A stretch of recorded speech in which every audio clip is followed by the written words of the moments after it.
What's happening, brother? Hello, mate. You alright? Yeah, I'm good, mate. Are you?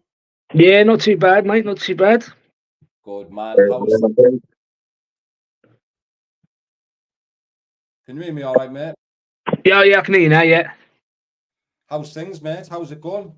Yeah, all good, mate. Yeah, everything's all falling into place the way it should.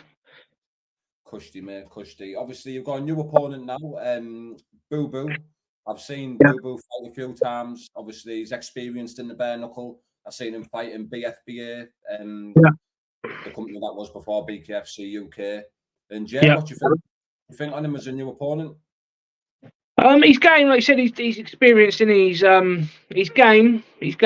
I mean, I've seen a few of his fights now, and he seems like he can be quite tricky at times. So, yeah, it'll make an interesting fight, I think. Yeah, is your mentality just being no matter who it is, I'm just going to stay focused? Yeah. But I've been training so hard this time around, and I don't care who it is in front of me, to be honest with you.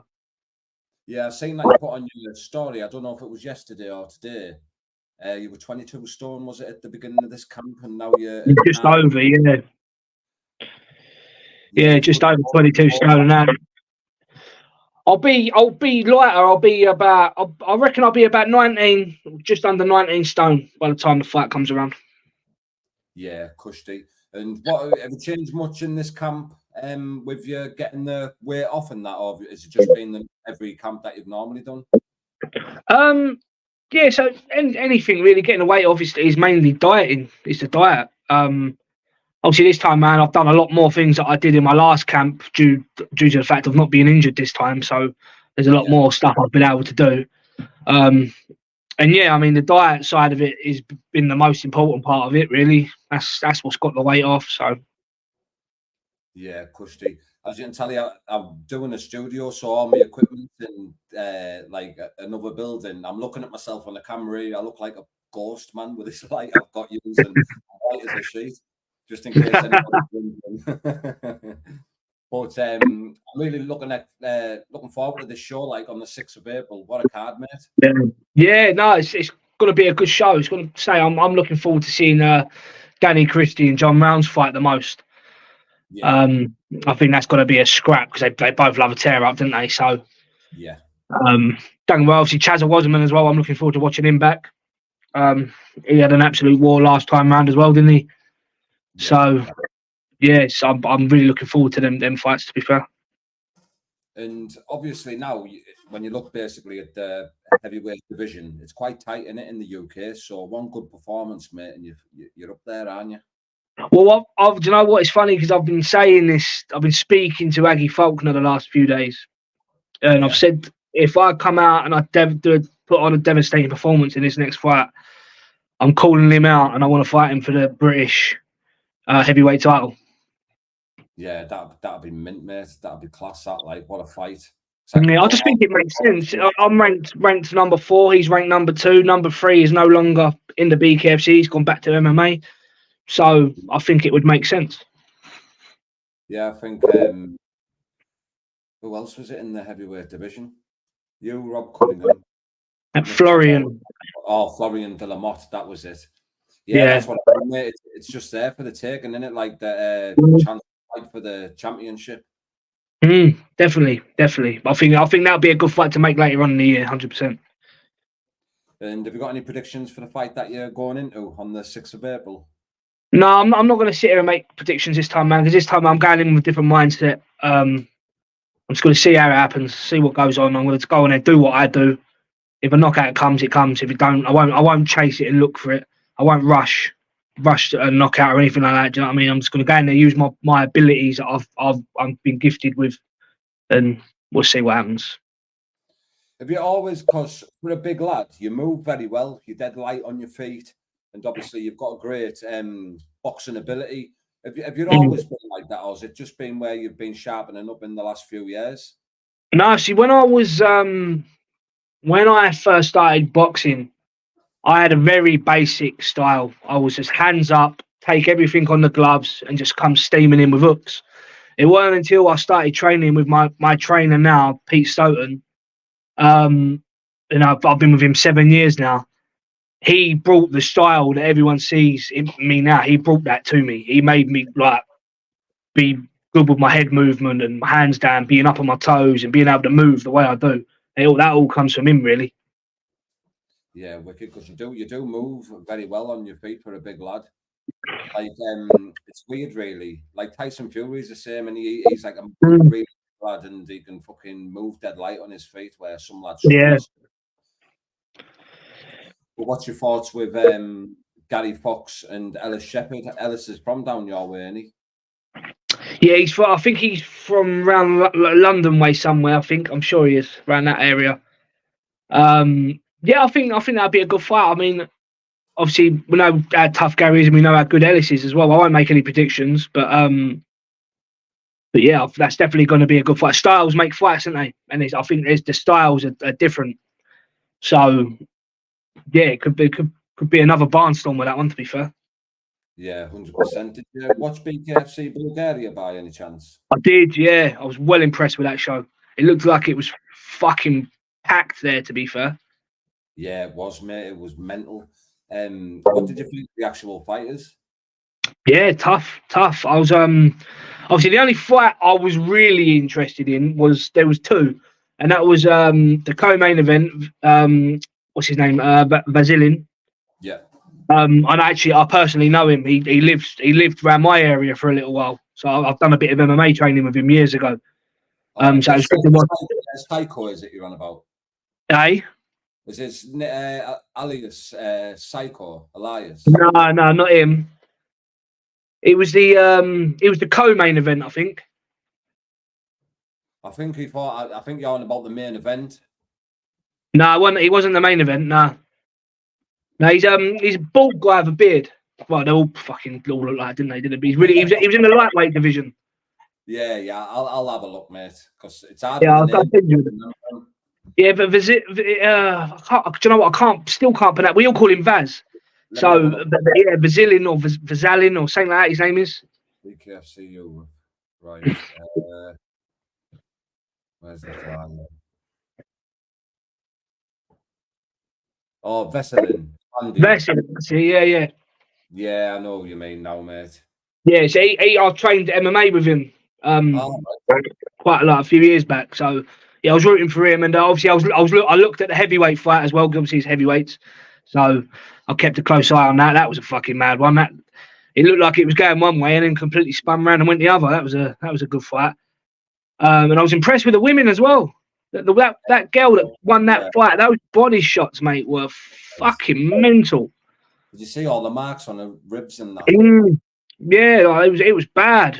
I swear that must be a record for the most body shots thrown in a bare knuckle fight. Yeah, David Feldman and Chris Lytle talking about it earlier on Brian Socia's podcast, the BKFC, and he's like, even the woman who was in the ribs, Daniela, I think her name was, didn't want to go down. She was stood up taking it like in agony, and then still come forward and start throwing shots. And that. Yeah, toughness, mate. Different level over in those sort of countries, isn't it? Yeah, would you ever interest you going over there, Jack? Of course it would. Yeah, definitely. I want to go everywhere. I want to travel all over. If I'm being totally honest with you, I think it's a struggle to get me fights in the UK. That's why I've had 4 different opponents for this one. I had 6 different opponents last time. It's the UK scene for bare knuckle is very, very quiet. Yeah, it's a bit quiet at heavyweight at the moment. Like, another thing I was going to say to you is, what do you think of the fight between our very own Mick Terrell and Lorenzo Hunt? Oh, Mick Terrell's going to smash him.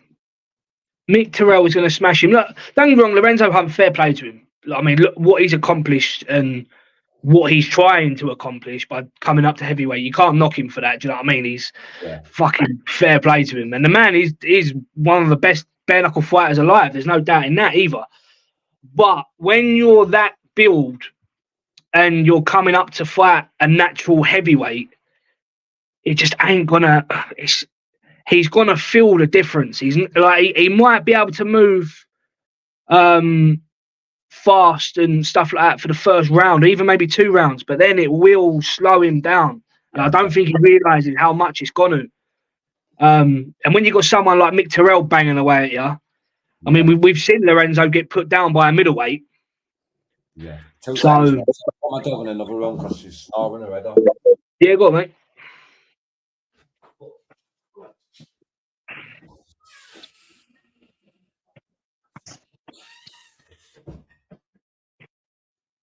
But yeah, that was my thoughts really on it. I think Lorenzo's going to be very dangerous for the first 1 and 2 rounds. I think he's going to be very explosive in that. But I think that it'll take it right out of him, mate, moving up a heavyweight. Yeah. Like you see already, mate, how much weight he's put on at that press conference the other day. He's fucking blowing right. That's what I'm saying. It's not. I mean, look, I said you can't knock for what he's trying to accomplish, but he definitely can't. He definitely can't stay at this weight. It just ain't gonna work. And you think Mick Terrell's not even the biggest heavyweight out there? Yeah, true, man, true. So he's Mick Terrell's coming away with a win, 100%. There's no doubt in that. But I just don't think it's. I don't think Lorenzo quite knows what he's getting himself into. If I'm being totally honest.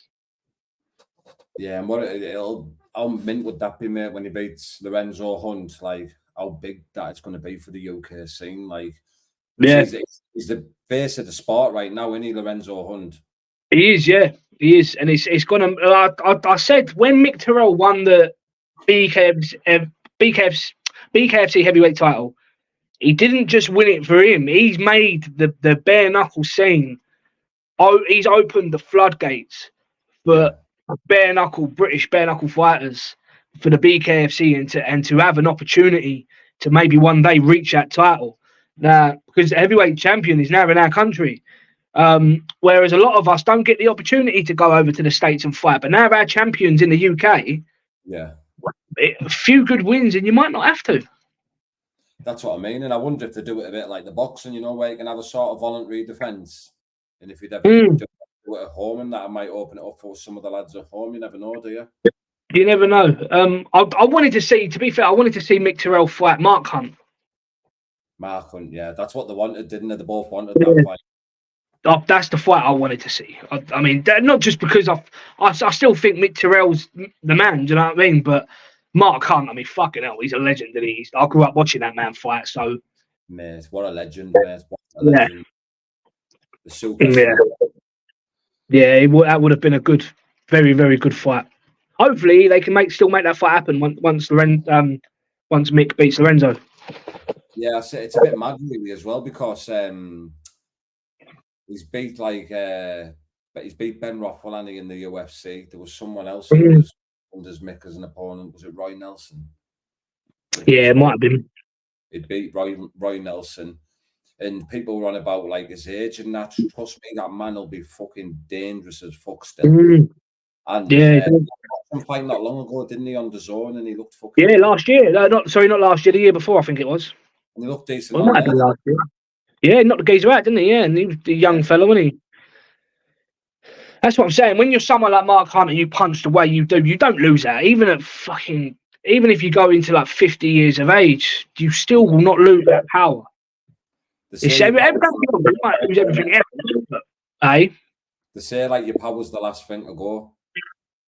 Yeah, you do. And the thing is as well, you got to remember he's an MMA fighter. Well, he's a kickboxer at first, but then went into MMA. This is bare knuckle boxing. So training for a fight like this is probably a lot easier for him than training for an MMA fight. So, what do you think of bare knuckle MMA that George Masvidal's doing? Did you see Alan? Oh, hang on. I've not actually watched it. I've seen clips of it.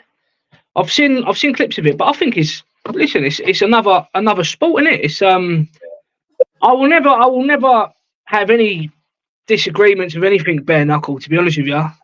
Especially when you've got the only time I will start to disagree with it is when you see guys that shouldn't be doing it. Yeah.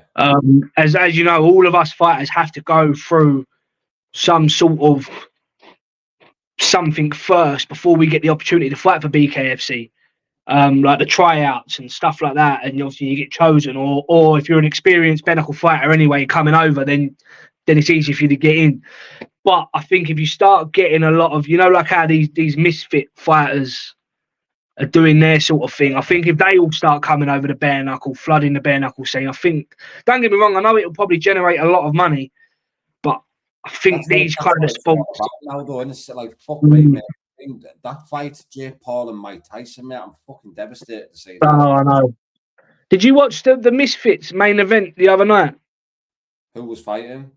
That Modine and some other game from America, mate. Honest to God, I watched not Modine. I watched the other guy on the pads. Or it was on Instagram. I watched a video of him on the pads warming up, and mate, he looked like he'd never picked up gloves in his life, and he beat and he won. So it makes you wonder how shit the other guy was. Do you know what I mean? I don't agree with that. And if they start coming over to bare knuckle, then I'll be like, fucking hell, like someone's gonna get hurt. Do you know what I mean? Yeah, 100%. That fight as well between Jake Paul and Mike Tyson, they're kicking a fuss up about it now because they're trying to find a state where this is sanctioned as a professional bout, aren't they? Sort of going. Yeah, but listen, at the end of the day, it comes down to money, doesn't it? But at the same time, you can't fault him, can you? If we got offered it, anyone would do it. One, it's fucking life. Of course, I would. But it is making a proper mockery of the sport.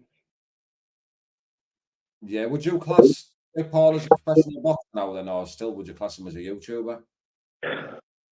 It's hard. Don't get me wrong. He's a YouTuber, yeah, but. Listen, he's training like a professional fighter, and I mean it's hard because he's handpicking opponents, isn't he?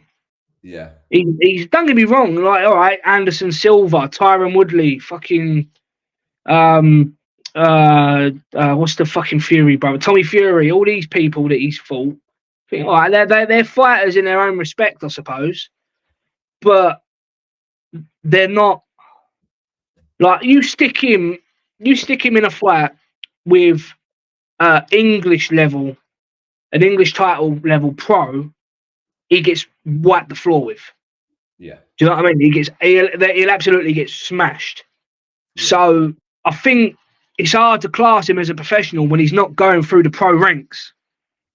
Yeah, definitely, mate. 100%. Fucking crazy, man. The amount of money as well.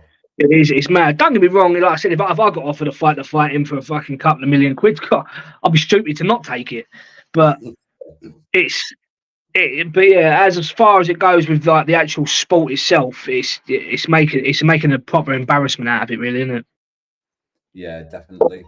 Is that anything you've ever thought of, like while you're ticking between fights in the bare knuckle? Like, have you ever thought of doing a glove fighter out like that?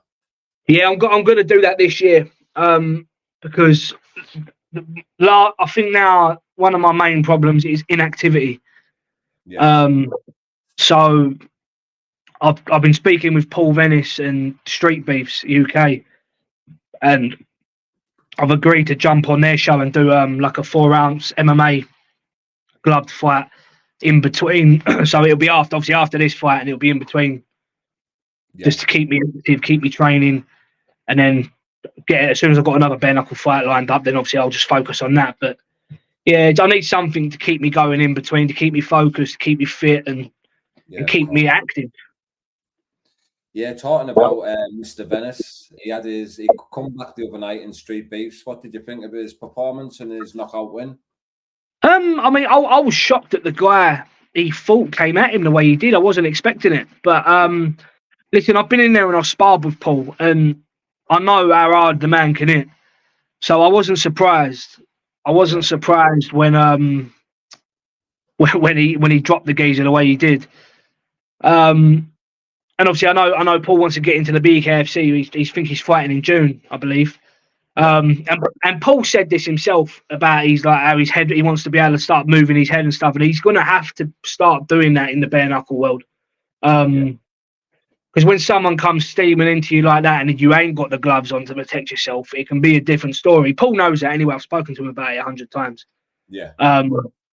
But Paul's definitely got the power to knock anyone out in the cruiserweight division. Like there's no ifs or buts about that. That's one thing I will say about him, man. When he comes over the bare knuckle, he will be taking some chins off left, right, and centre.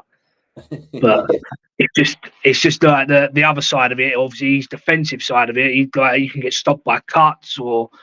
I mean, look, I thought I had a solid chin until look what happened in my last fight.